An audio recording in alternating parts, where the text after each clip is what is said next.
Hey guys, this is Maverick. Welcome back to the channel, where today we're going to be watching another episode of Gatsu the Lion. And man, it has been a little while, right? I think 2 weeks already. This series has been on hiatus. That's fully on me. Again, life, work, and etc. etc. Since I normally do these on Saturdays, and a lot of my travels are on the weekends as well. So it kind of got, sacrificed in the process, especially with this new season coming up, or we are already in the midst of a new season, but I've been trying to play catch up with this season as well. So, but in any case, we should be back to regular schedule. So anyways, last episode, we saw Ray go up against, who is Shimada? I nearly forgot his name, right? And who is apparently the sort of older brother or half brother or secret brother to Nikaido. There's probably a whole story there, especially in relation with Nikaido's family and whatnot. He does come from a fairly wealthy family, it seems. So there's probably another story going on over there. But we should focus first on the the shogi match at hand. Otherwise, we're going to end up like Ray and, in the world of trouble because he is not focusing on his opponent. He's got other things on his mind, right?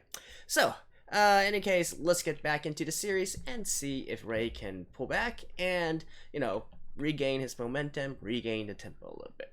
So, let's start the episode right now. Alright, let's begin in 3, 2, 1, play.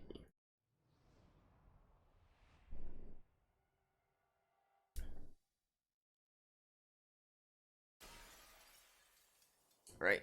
Yeah, he's attacking.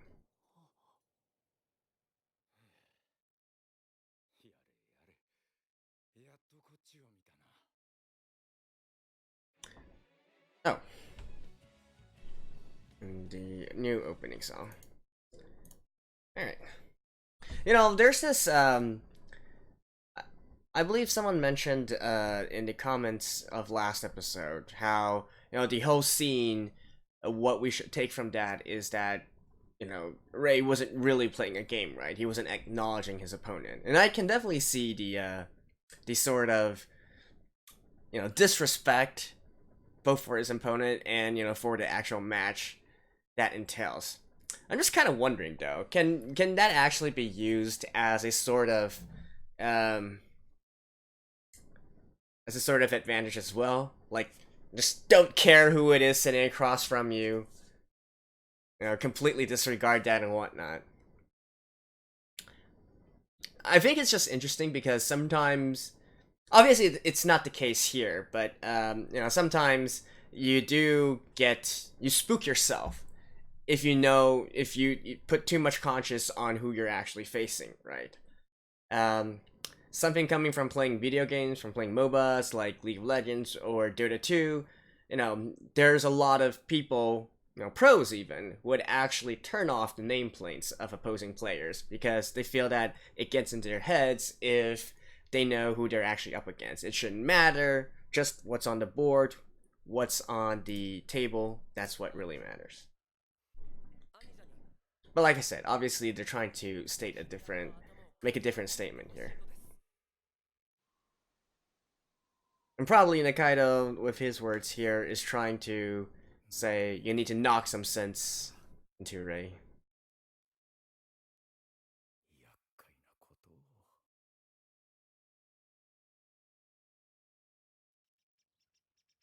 Blinding darkness. Mabushi. Let's resume.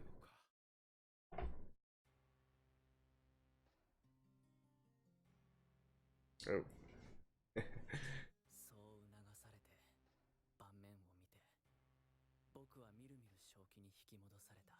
Oh, he wasn't even looking at the board. I mean, even paying attention to the board. Sort of like in a trance.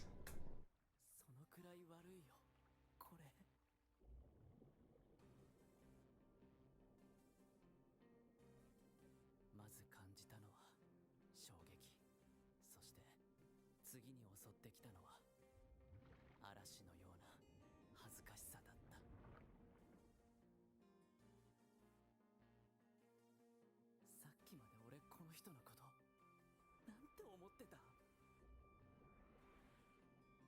こういうタイプの人との対局は長くなるな。苦手だ。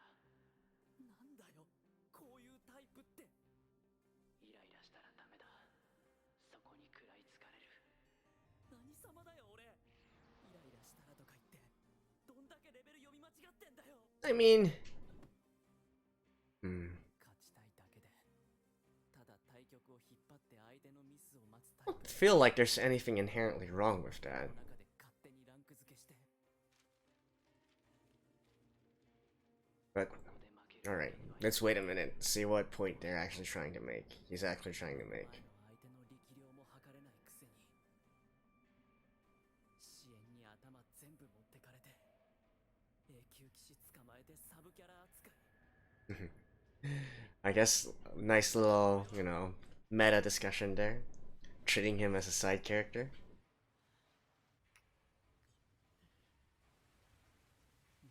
逃げたい。消えてしまいたい。ここから I don't think there was anything inherently wrong with his strategy, though. I mean, it's not like he's saying this player is not good.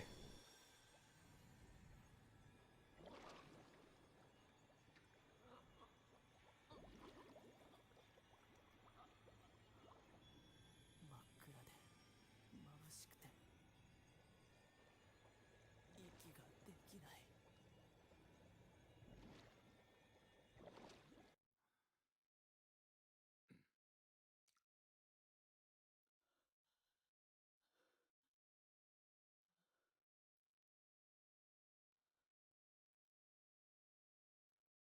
その小さな咳払い一つで落ち着けと言われたのが分かった。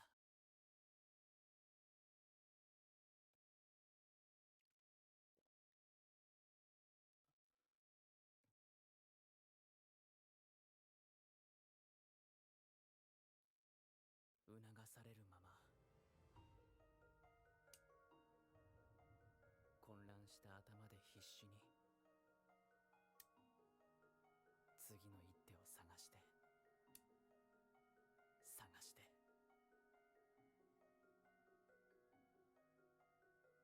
そして気づいた。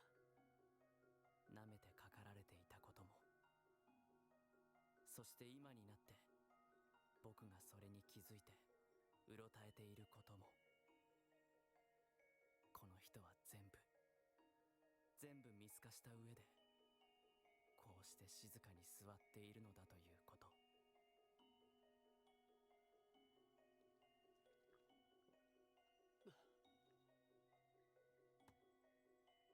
ここで自分の罰の悪さだけで途中で逃げ出したら、それこそ本当の意味での自分勝手なのだということに。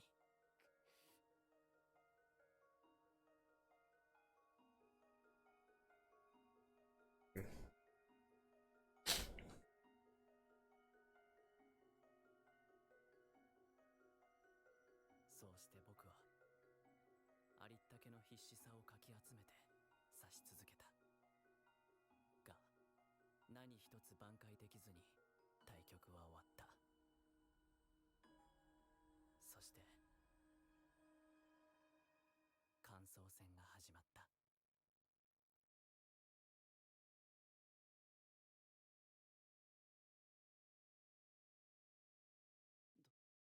どこから。じゃあここからちょっと進めてみようか。58？そこから？すぐに並べたということはそこが分かれ道だったということだ。でもここからこんなところから。 This is quite, もう悪くなってyeah, this is quite, yeah, you can quickly just look at the board, how many pieces have been moved, to know that this is actually quite early into the game. 同金同銀同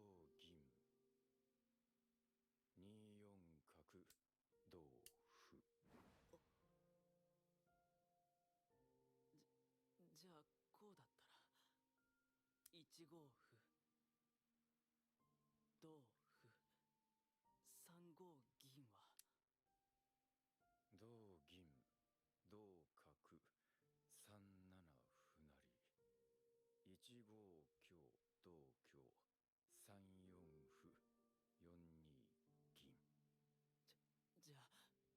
1号歩同歩6号歩は5七角成同銀3七角。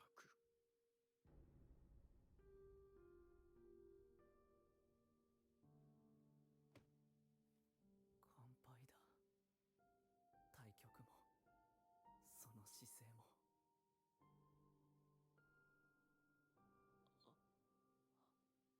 ありがとうございました。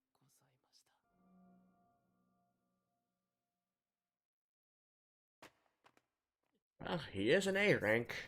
声が震えた。目の前が白と黒に点滅した。読みも何もかも僕の乾杯だ。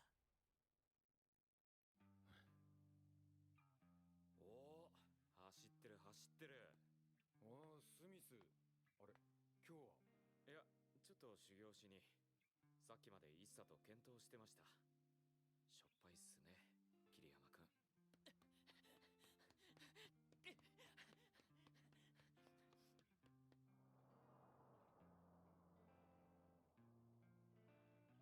経験値不足で相手の力量を読み間違って吹っ飛ばされて丸裸にされたような気持ち。わかるわかる。若気の至り。恥ずかしい。もうあんな野郎、対局前ここで後藤さんと島田さんの寄付しかコピー取ってなかったんすよ。で、どうせあれだろう。後藤さんが20局で俺が5局ってとこだろう。当たりかよ。うわ、ムカつくな、あのガキ。ま、俺も似たようなことしでかしたことある。 I'm gonna have to rewatch that part. I don't quite get what that was. まあね、みんなね、ありますよね、多少はね。思い出したくもないっすけどね。次。 8 games versus 5 games? 頑張ってください。怖いっすけど、顔が。ああ、勝ちたいな。おっかないけどな、顔が。Match of 2 A ranks. そうやとやりたいな。タイトル戦。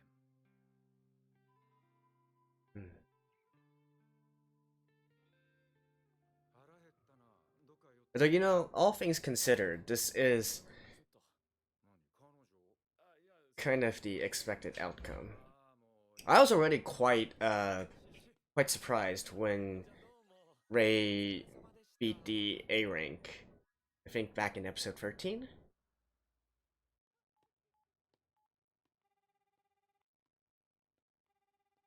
I mean, obviously, like I mentioned before, their ranking is actually their peak rating, not exactly their current rating.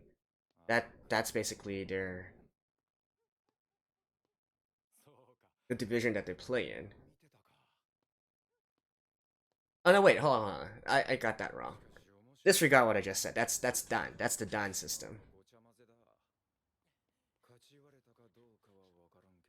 Oh, I think you did. 棒の言ってたこと、ちょっと分かった気がするよ。そうだな、誘ってみるか、研究会に。Kenku workshop or study group? Hey, kitty kitty!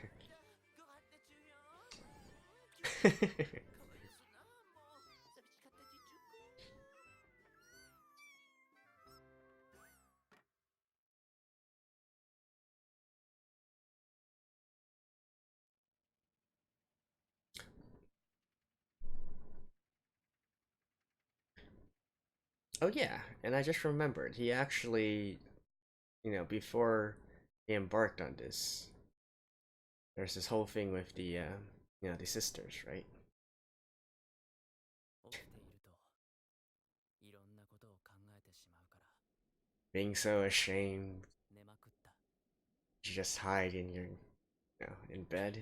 ずっと後藤と当たるのを想定して、このところろくに睡眠を取らないで寄付の検討をしまくっていたので、数日間飲まず食わずで泥みたいに眠り続けた。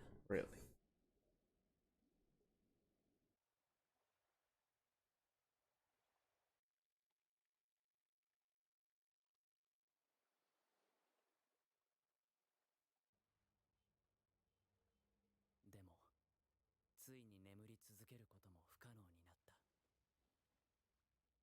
Go eat something, bro. な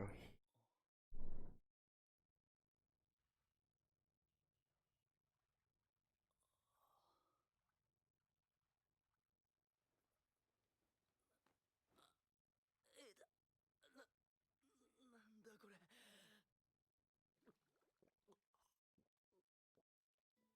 脱水症状だった。水分を補給できれば治るはず。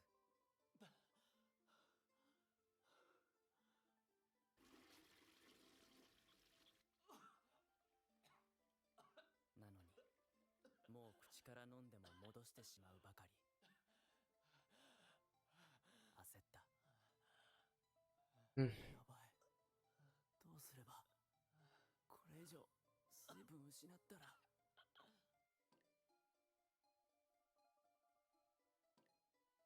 うろ覚えの知識でスポーツ飲料と少しの塩を舐めるようにゆっくりゆっくり取り続け、 That's a good thing to do. 起き上がれるようになるのに半日以上かかり、翌日 This guy really needs to learn how to take care of himself. 僕はバカだ。落ち込み方まで下手なんて。I know I probably shouldn't, laugh at this, but that was a pretty funny line.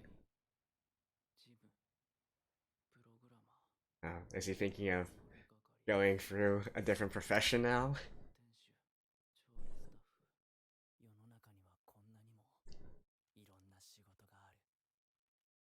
でもほとんどすべてが。だよな。そうだよな。高校卒業まであと2年。それまで学生がお金を稼いで家賃を払っていくには、やっぱりこのまま将棋を続けるしか。 I mean, you can also do part-time work. 多くて出席日数危ないけど、なんとかせめて高校だけは。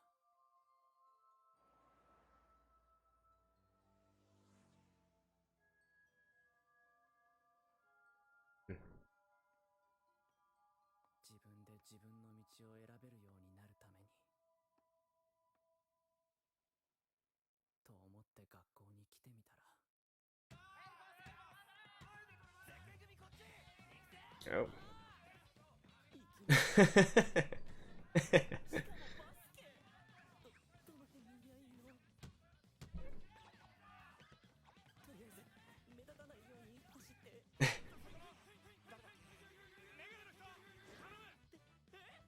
Boom. Right to the face. Oh.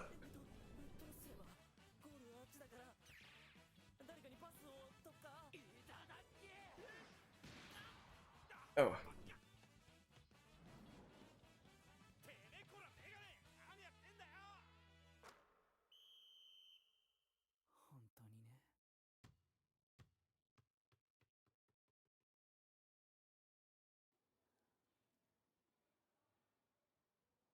Seriously, asking a nerd to play basketball.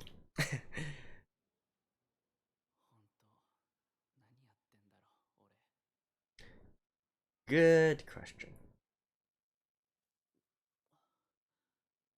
ダメだ。なんか味がしない。砂噛んでるみたいだ。これで本当に逃げてないことになってるのかな。逃げなかったって記憶が欲しかったんです。逃げてないふりでしかなかったらどうしよう。 You're asking the heavy questions. なんかわかんなくなってきた。 Yeah, it's not just enough to make a token gesture, right? 僕の思ってた高校生と違う。 We actually talked a little bit about this during that episode, I remember. しっかりできるようになるんだと思ってた。 How I felt like, Ray, even though he's saying that, I don't think he's really living up to it. And here, he actually acknowledges it himself. 食べられるようになれば大人になれるんだと思ってた。 Which, as I've mentioned numerous times, is a good thing. The first step to fixing problems is knowing you have something wrong. もう泣かなくて済むんだと思ってた。Guess this is where the teacher comes in. Yeah, right on cue.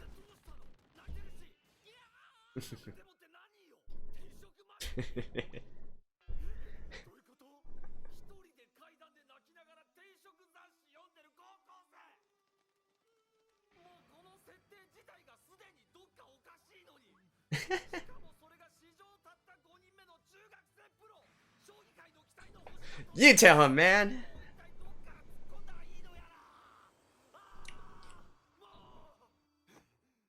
まず食え。でもいいからこれ食え。落ち込んでる時に冷たいもの食ってるやつがあるか。命取りになるぞ。あったかいものを取れ。ヒットポイントが半分になっちまうんだぞ。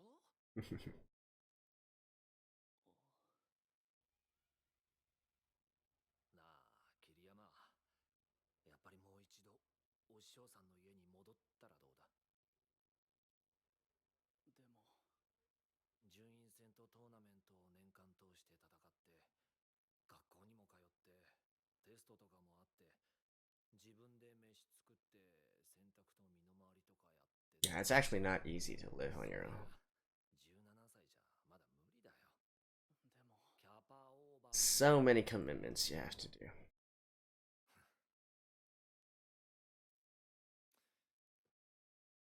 獅子王戦は残念だったな。ネットで見たよ。島田八段やっぱり強えな。宗谷名人と同期でずっと目立たなかった。 8th Dan and A rank. 粘って粘って A 級までたどり Rank 着い A. た。努力を絵に描いたような人だ。それが最近じゃタイトル戦の常連にもなってきた。すごいよな。詳しいですね。同い年だもん。気になるさ。そりゃね。それに島田八段は普及にも熱心だし、研究会とかも開いて若手と勉強したり。ってそういえば、お前は研究会とかは入んないの？はい。僕はそういうのは。入ってみたら？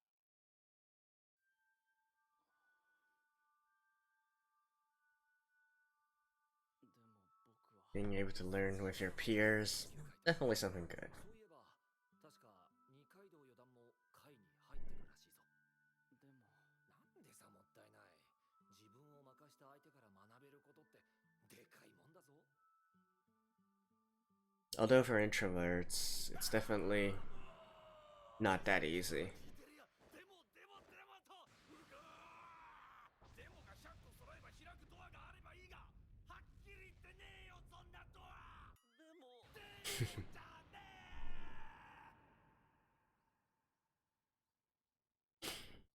I mean, this is something that I can definitely relate with. Even though, どうして桐山に you know, you have a certain interest, you want to find people who have the same interest to you. 言ってくれたではないですか。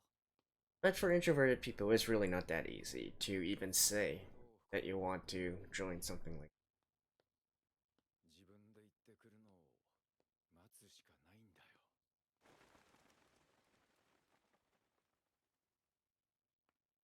そういうものなのですか。うん。そういうものなんだ。 I mean, I still feel like you should extend an invitation first, right? Like, if it wasn't for a teacher, he wouldn't even have known about this. Alrighty. Okay. Yeah. I will see you guys after this. Alrighty, so that was episode 14, and let's talk a little bit about first the match between Rei and Shimada, right? Because, you know, obviously we can all get what the outcome of it is trying to portray, Rei's mindset and whatnot, and his obsession over, you know, things that doesn't really matter with this current match, right? He's approaching this with the wrong mindset, etc., etc. Now, I do want to say that, you know, regardless of all that, I feel like the actual there are facets of the method that he took that aren't completely wrong, right? Such as, for instance, believing that you can win.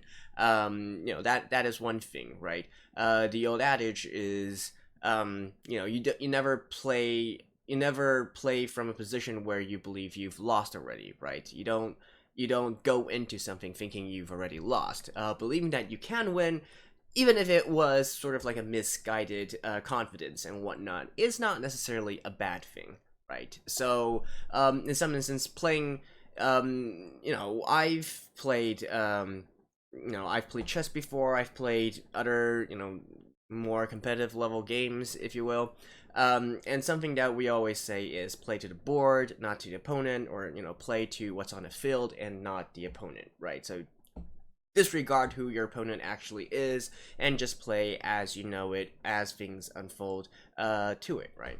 Now, obviously, like I said, Ray's going into it with a wrong mindset, and I would say his biggest hubris is actually his lack of preparation, right? He didn't really study Shimada enough to even, have a fighting chance here. I went back and watched the dialogue between, Smith and Shimada, and I believe what they're trying to say is that in the heads up play between Shimada and Goto, the score record is 20-5. I think that's what they were trying to get at there. And obviously, Ray did not focus enough on Shimada's other matches to properly get a read on him, right? So the lack of preparation is definitely, I think, the biggest thing coming into it. But the mindset itself, like I said, however misguided it may be, it's still of some use, right? And in fact, I would say even the strategy that he eventually took during the Shogi match, I wouldn't say there's anything wrong with it, right? Trying to play defensively, draw it out, and remember not to make mistakes. Of course, if he really believed that his opponent was stronger than him, it wouldn't be a case of, okay, how can I wait for him to make a mistake, and instead be like, how can I make the least mistakes, right? But the strategy in itself isn't, I feel, a bad one. Something that, again, going back to my past experience, playing against stronger players, the way that I was taught was, play to your best, play the best game that play your best openings, which, it works in chess, it works in shogi, it works in StarCraft, right? Play your best openings, don't think of, and try to draw the game out, try to make it a long, tedious game, and wait for the opponent to get impatient, right? Not necessarily waiting for him to make a mistake, but waiting for them to be impatient. They might also think that because they think that they're so much stronger than you, they might be more willing to take more risky plays, which you can take advantage of, right? So that is the way that I've always been taught to approach these kinds of situations. There is, of course, another school of thought where you just constantly be on the attack and then use some more weird strategies, weird lines. We term it cheesing. This is a term used in both chess, both these kind of board games, as well as in computer games, online games as well, and competitive games as well. But that's generally frowned upon because it's not really something that will help you progress in the long run, right? So, yeah, I don't really have a problem with him choosing that strategy that he did in the end. Now, with that being said, however, as we can see at the very end there, Shimada is clearly on a way different level from Ray, and so even if Ray believed that he was trying to, play defensively, not make any mistakes, in reality he already made a lot of mistakes that Shimada could see through. Shimada had already set this up, right? And I find this a little bit interesting, especially with a certain line of dialogue where, Ray mentioned that he was treating him like a side character even though he's a rank A, right? And that really stood out to me because it's kind of funny. I had the same thought going into this as well, right?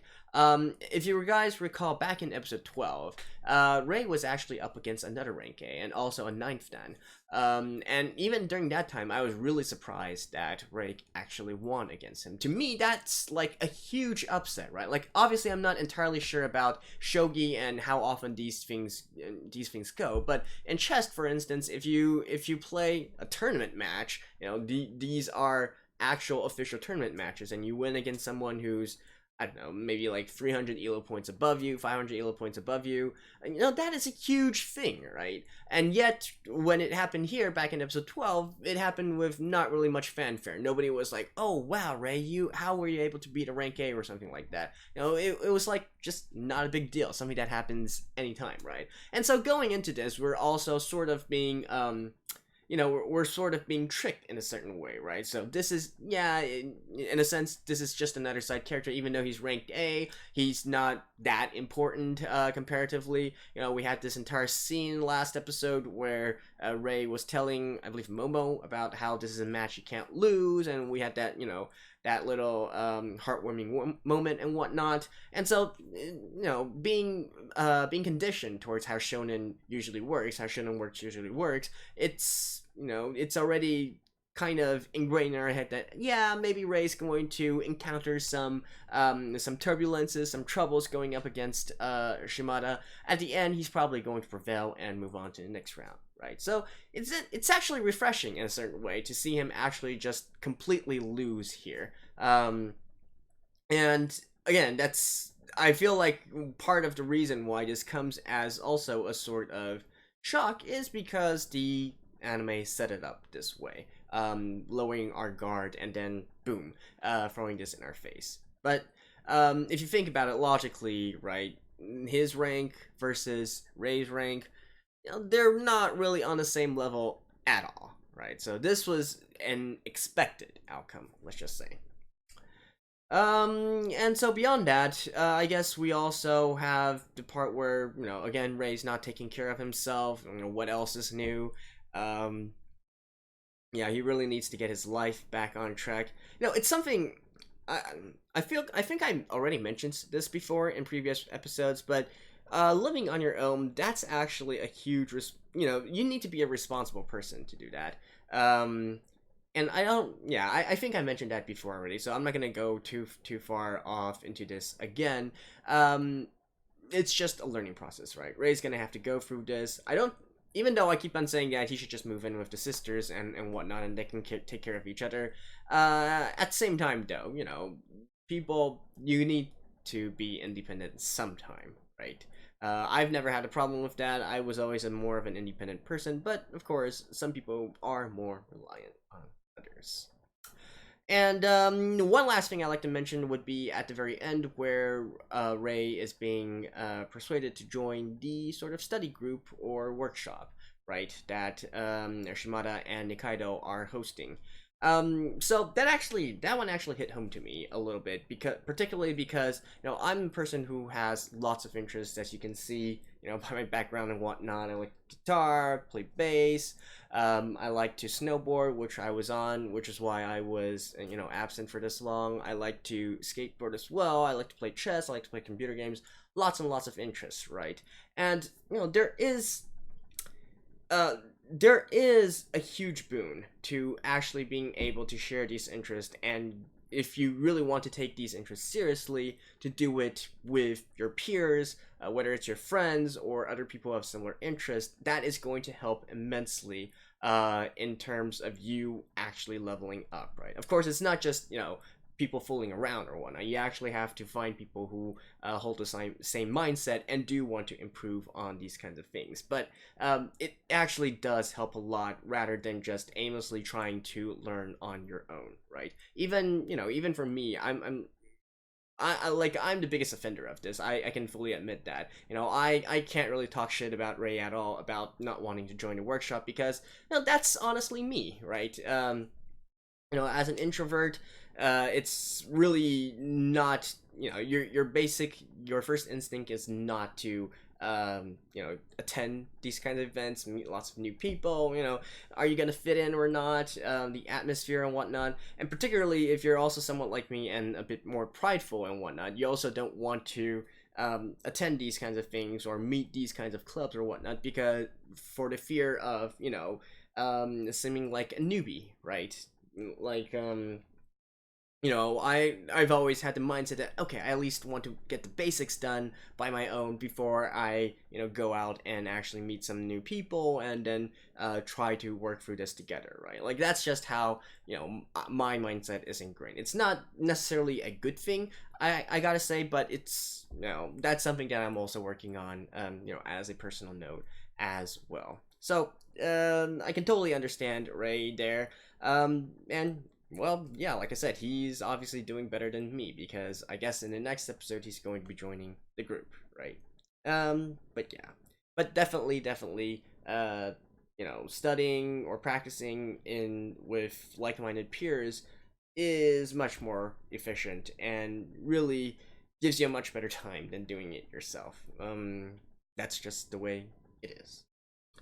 So there we go. That was my review of episode 14 of Marsh Comes in Like a Lion. I'll see you guys next week. Bye bye.